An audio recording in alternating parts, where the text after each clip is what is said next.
منها زي ما انتوا شايفين اهوت، شكلها جميل جدا. وبعد كده نزلتها في طبق زي ما انتوا شايفين يا جماعة عشان تبرد. وبعد كده بدأت اساوي فيها او يعني اعملها على شكل مربع كده بالاسباتيولا زي ما انتوا شايفين.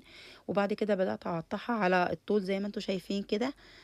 وبعد كده برضو قطعتها لمربعات صغيرة او مكعبات صغيرة زي ما انتوا شايفين، علشان تبقى سهلة معايا في التكوير. وباخد منها قطعة كده وانا بكورها تبقى سهلة معايا وانا بكورها. زي ما انتوا شايفين بدأت اقطعها مربعات اهوت بالتساوي زي ما انتوا شايفين. وبعد كده كان معايا شوية من جوز الهند، كنت مبقياهم من جوز الهند اللي انا عملت بيها قبل كده. وبدأت اكور في الكور بتاعة جوز الهند زي ما انتم شايفين اللي انا مقطعاها مكعبات. واقلبها كده في جوز الهند اللي انتوا شايفينها قدامكم دي. شايفين بقى جمالها وحلاوتها. تعالوا مع بعض بقى نقدم الوصفة